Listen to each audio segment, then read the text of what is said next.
a Colorado pastor stood in front of church leaders and confessed to something that would destroy his ministry, his marriage, and potentially cost him over a decade in prison. But here's what makes this case even more disturbing. It took 5 years for the truth to come out. And when you hear how this all started, you'll understand why we need to talk about the warning signs that everyone missed. I'm going to walk you through this entire timeline, and trust me, the details get worse before they get better. October 30th, 2024.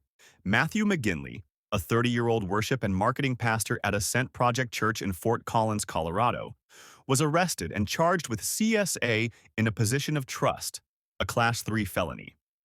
But this story doesn't start in 2024. It starts 5 years earlier, in 2019, at a Christian school where McGinley worked part-time. Now, before I break down exactly what happened, I need you to understand something crucial about this case, because there's a pattern here that keeps repeating in stories like this. And I'll explain what that pattern is in just a minute. But first, let's talk about how this relationship allegedly began. In 2019, Matthew McGinley was working part-time at Resurrection Christian School in Loveland, Colorado. This was during the 2018-19 school year. He had a position of authority. He had access. And according to the arrest affidavit, he had a plan. McGinley allegedly began grooming an underage student at the school. And here's how it started, the way it always starts in these cases. He offered to help the student one-on-one with schoolwork. Think about that for a second. Extra academic help.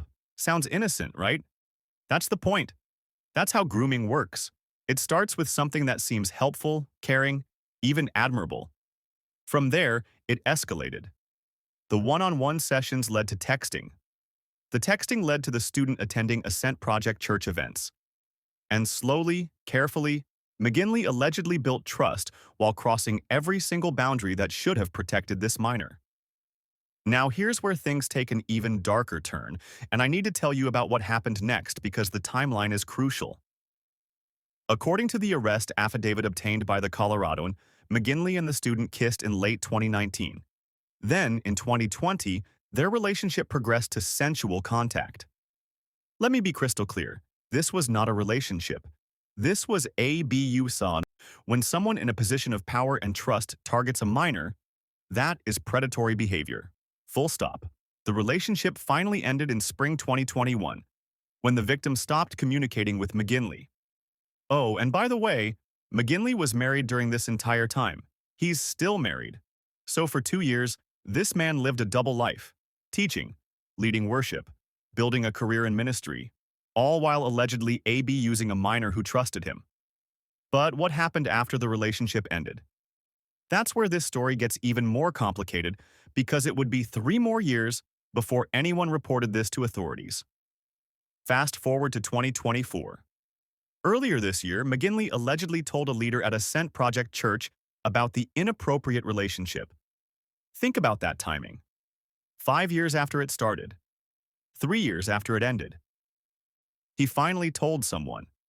Church officials called a meeting, and according to CBS Colorado, McGinley confessed to the allegations in front of the group. Now, I want to pause here because the church's response is actually important. Ascent Project Church, which, and this detail matters, is pastored by McGinley's own brother, Josh McGinley, acted relatively quickly once they knew.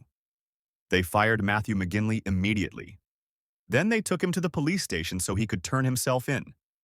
The church issued a statement saying, on September 2nd, Pastor Josh McGinley and the elders of Ascent Project Church were made aware of serious allegations involving a former staff member, Matthew McGinley.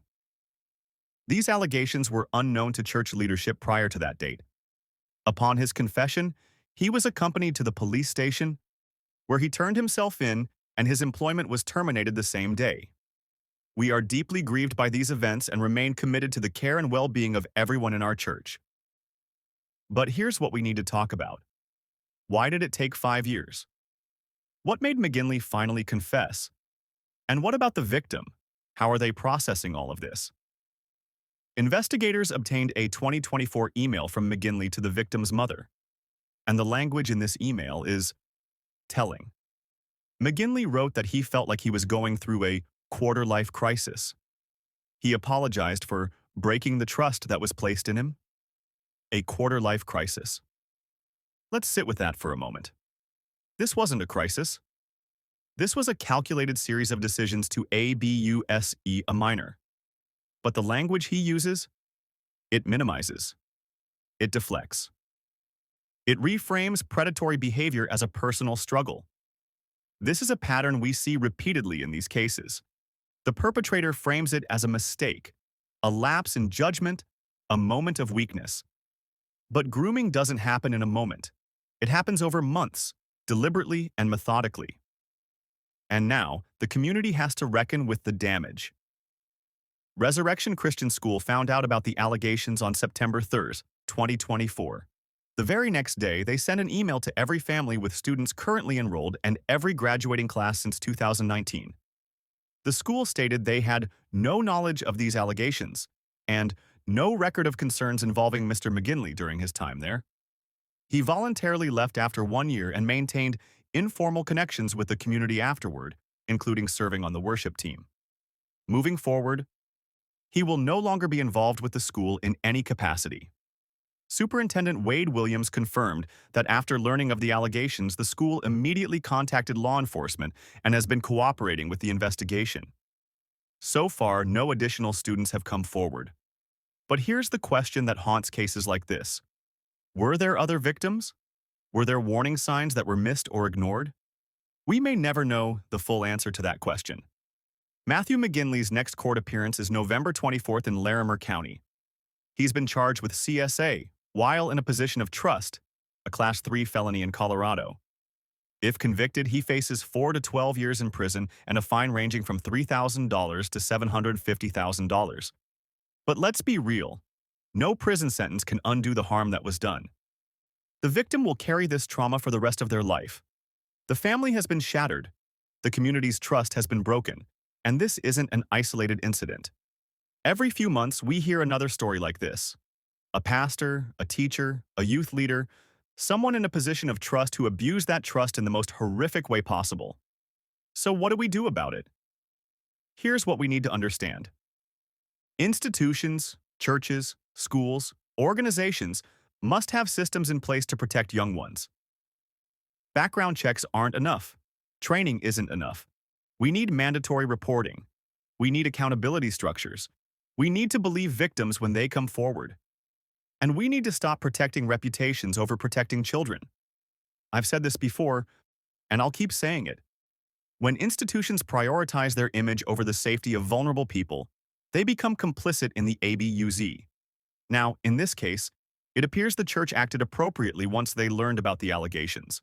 They fired McGinley. They took him to police. They didn't try to cover it up or handle it internally. But the question remains, how did this happen under everyone's noses for so long? What systems failed? What warning signs were missed? These are the questions every church, every school, every organization needs to be asking themselves right now. Let me leave you with this. Grooming behaviors often look like special attention, extra help, private meetings, gifts, texting outside normal boundaries, building trust with the minor and their family. If you're a parent, if you're involved in ministry, if you work with kids, pay attention to these patterns, trust your instincts, and create environments where children feel safe to speak up. Because here's the hard truth. Predators rely on our silence.